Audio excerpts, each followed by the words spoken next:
Kino sukaya zilanga oyeta kati ya mai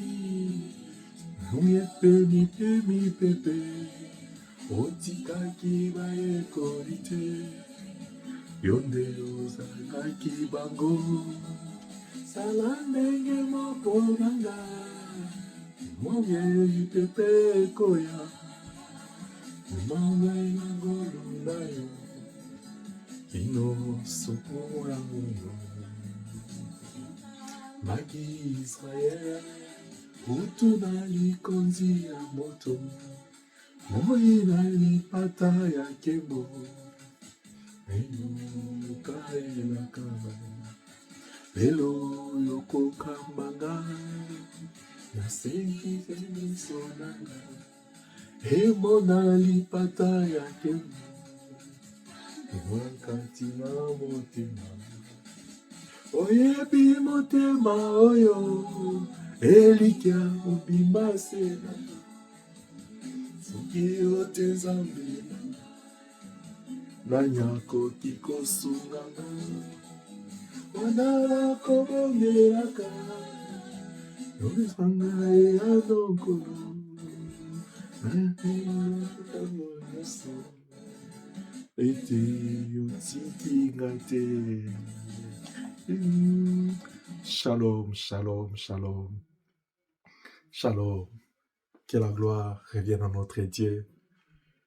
Au terme de cet enseignement, je suis dans la joie d'exhorter quelqu'un, de fortifier quelqu'un.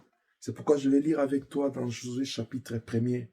La Bible dit, après la mort de Moïse, serviteur de l'Éternel, l'Éternel dit à Josué, fils de Nun, serviteur de Moïse, Moïse, mon serviteur, est mort. Maintenant, lève-toi, passe ces Jourdains, toi et tous ces peuples, pour entrer dans les pays que je donne aux enfants d'Israël. Tous les lieux que foulera la plante de vos pieds, je vous les donne, comme je l'ai donné à Moïse. Vous aurez pour territoire, Dieu a décrit au verset 5 qui dit, ni ne tiendra devant toi, tant que tu vivras. Je serai avec toi comme j'ai été avec Moïse. Je te délaisserai point, je t'abandonnerai point.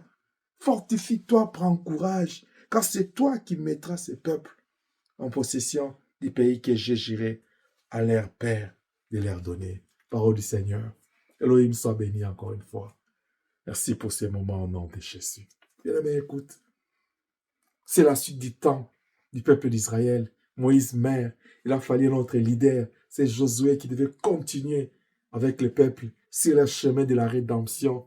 Ça s'est arrêté avec Moïse. Mais il y avait une suite des temps. Il devait se retrouver à Canaan. Nous, notre Canaan, c'est la nouvelle Jérusalem. Quand le Seigneur va nous établir, oh, la Bible dit, il y aura un nouveau ciel et une nouvelle terre. C'est ça notre Canaan. Là où il n'y aura pas de plaies, il n'y aura pas de glissement dedans. Il y aura, là où le miel et le lait coulent, puisque c'est qu'eux, ils ont mangé à Canaan.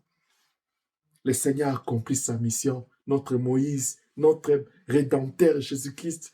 Après, il dit à Matthieu, comme le Père m'a envoyé, moi aussi je vous envoie.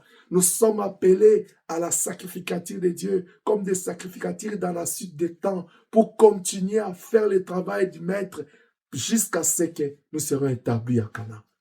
Dieu t'a appelé pour que tu conduises la parole de Dieu. Tu amènes la parole de Dieu de Jérusalem, en Samarie, en Judée, jusqu'aux sommets de la terre. Ça c'est que le Seigneur reviendra pour nous établir en Nouvelle Jérusalem. Il dit, mon serviteur Moïse est mort. Je t'ai choisi maintenant.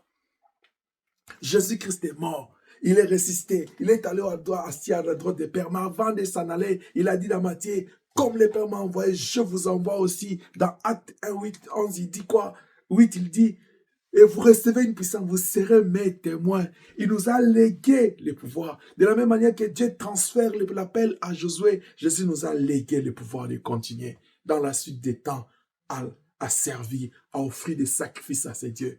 Voilà pourquoi Pierre dit, nous sommes un royaume des sacrificateurs. Je suis en train d'exhorter quelqu'un, lève-toi de la faiblesse, lève-toi de la paresse, sans ta main dans l'action. Si tu ne te mets pas en action, l'église de Dieu ne sera pas construite. Nous n'allons pas contribuer à l'édification du corps de Christ. Nous n'allons pas contribuer au perfectionnement des saints. Il nous a confié cette œuvre-là pour la consolidation de son église et le perfectionnement des saints. Lève-toi. La suite des temps, c'est Josué qui devait conduire. Jésus est parti, la suite des temps, c'est toi qui dois continuer à sauver, à chercher, sauver ce qui était perdu. Parce que lui-même, le Fils de l'homme a dit, le Fils de l'homme est venu pour chercher, sauver ceux qui sont perdus. Après avoir terminé sa part, si c'était fini complètement, parce qu'il a dit à la croix, tout est accompli. Tout là qu'il a dit, ce n'est pas tout dans la rédemption, dans le cadre de nous sommes établis à Canaan. Il a accompli la grande partie, les grands mystères de la rédemption, c'est de nous délivrer, de nous racheter du péché, de nous récupérer de la servitude. Il nous a libérés. Il a franchi l'autre étape, c'était d'aller libérer l'accès dans la présence de Dieu. Maintenant, il paie nous. Nous pouvons retourner vers le Père. Maintenant, Dieu peut nous appeler ses enfants. Dieu peut nous regarder, nous pardonner parce qu'il y a un sang qui a été pris. Mais il faut que nous puissions continuer. Il y a une chose qui reste, que nous devons faire, nous devons gérer la continuité, c'est d'évangéliser, c'est de gagner les âmes, c'est d'apporter la parole à ceux qui sont encore dans les ténèbres. C'est pourquoi il dit, comme le Père m'a envoyé, je vous envoie. Oh, ce soir, aujourd'hui, le Seigneur, il te dit, comme il a dit à Josué, après la mort de son serviteur Jésus-Christ, après la mort de son fils Jésus-Christ, après la mort de cet agneau, après l'ascension de notre Seigneur, Église, lève-toi. La continuité de l'œuvre dans la suite du temps de la rédemption. Tant que l'Église n'est pas encore établie à la Nouvelle Jérusalem, l'œuvre de la rédemption n'est pas encore parfaite.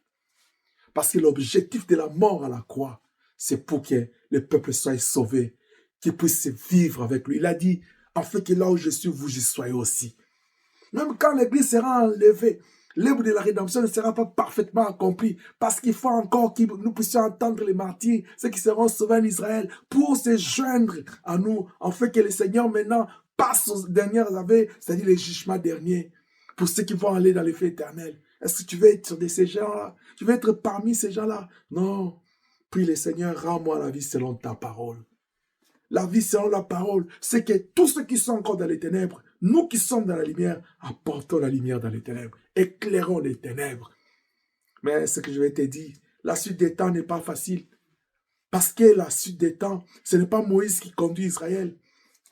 C'est Josué, ce n'est pas la même personne. Ce ne sont pas les mêmes réalités que tu vas vivre demain après-demain. Le Dieu ne va pas te laisser, mais il faut que tu puisses comprendre. Dieu t'a dit, il ne t'abandonnera pas. Peu importe les temps que tu traverses, peu importe les combats qui vont venir dans les ministères, peu importe les réalités que les gens préparent de plus en plus, ça va s'aggraver, ça va se compliquer. Mais la Bible dit, celui qui est en nous est plus fort que ce qui est dans les mondes. Et il est écrit qu'il n'y a pas, les ténèbres ne régneront pas toujours. Le Seigneur sera toujours avec toi pour te délivrer. Que celui qui a conduit Josué dans la suite des temps puisse conduire quelqu'un qui a compris que sa vie doit être vécue selon la parole de Dieu. Que la vraie vie, c'est celle qui est attachée à la parole de Dieu.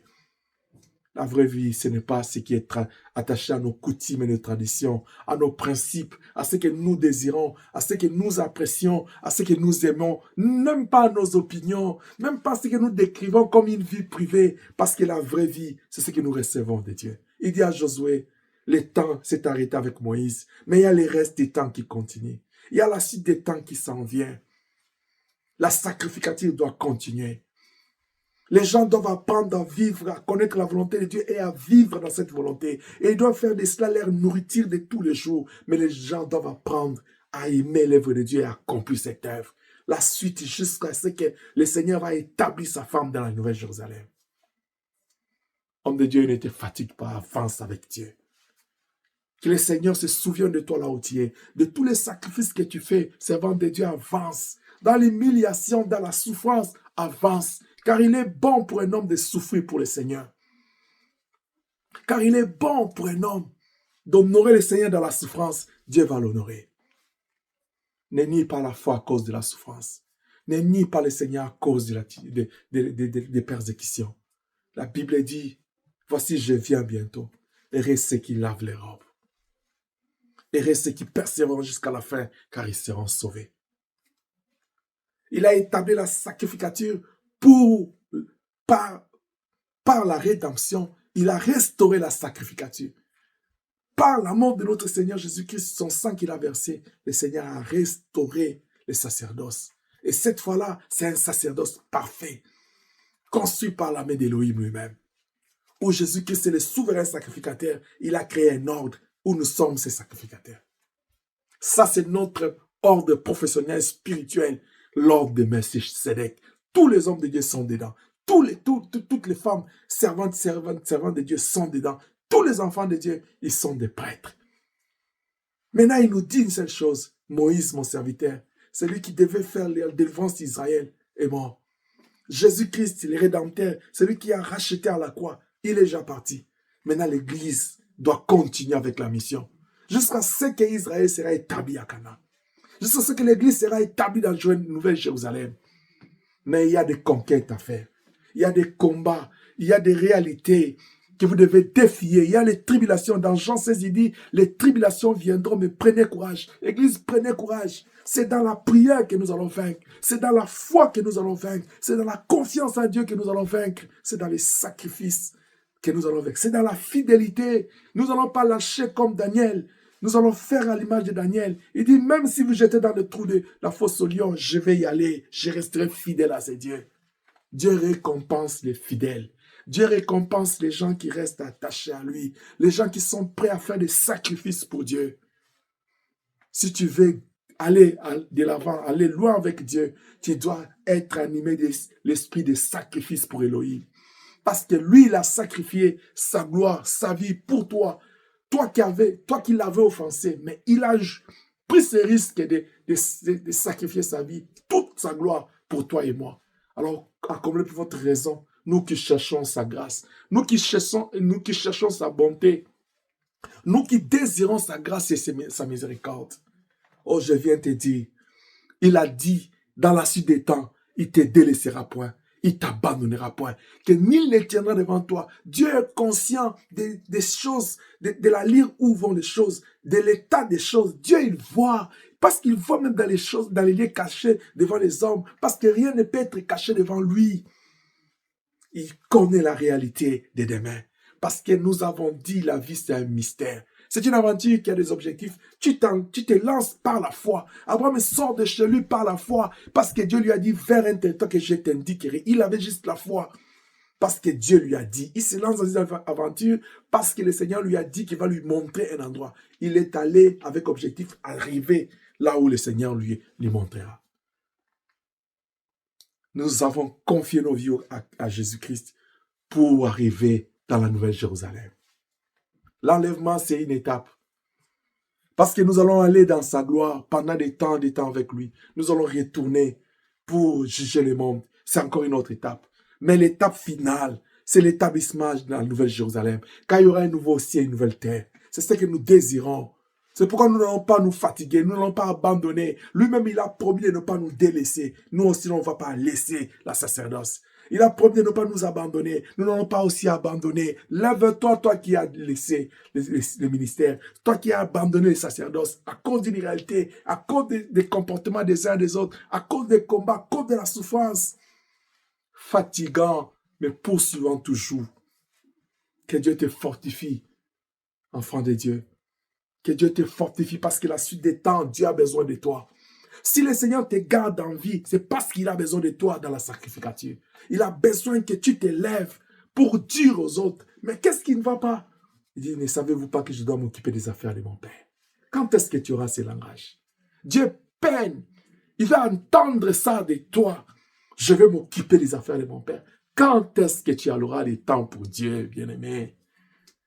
Il te donne la vie tous les jours. Quand est-ce que tu auras le temps pour lui? Oh, ce soir, je ne suis pas venu prêcher. Je suis venu fortifier quelqu'un.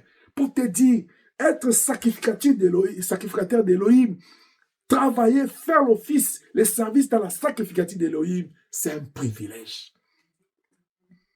Être serviteur de Dieu vivant, C'est un grand privilège. Parce qu'il va te conduire dans les temps et dans la suite des temps, il va t'établir dans la Nouvelle Jérusalem. Peu importe les réalités, je prie Elohim ce soir à être avec toi. Je prie Elohim à marcher avec toi, comme il a marché avec Josué, avec Moïse, avec le peuple d'Israël, la nuit sous forme de la colonne de feu et le jour sous forme de la colonne de nuée. Je prie Emmanuel à être avec toi. Je prie les maîtres de cette œuvre à être avec toi. Je prie la tête du corps à être avec toi. Je prie le pouls à être avec toi. Je prie le Seigneur de t'environner de sa grâce, afin que tu te sentes pas seul. Que rien ne te fasse reculer. Avance avec Dieu. Parce que le Rédempteur de l'Église est déjà mort, il est ressuscité, il est vivant à la droite du Père, mais il nous a laissé la gestion, la mission de la suite du temps, afin que nous puissions continuer avec la sacrificature. C'est pourquoi il t'a dit, il est avec toi jusqu'à la fin des temps. Père, merci pour ce moment. Fortifie tout celui qui va écouter cette parole, que ce soit un son dans son cœur qui retentit, afin qu'il se réveille de son sommeil, afin qu'il se réveille, qu'il se relâche, éternel notre Dieu, qu'il libère l'esprit, la grâce, et qu'il s'élève dans la sacrificature.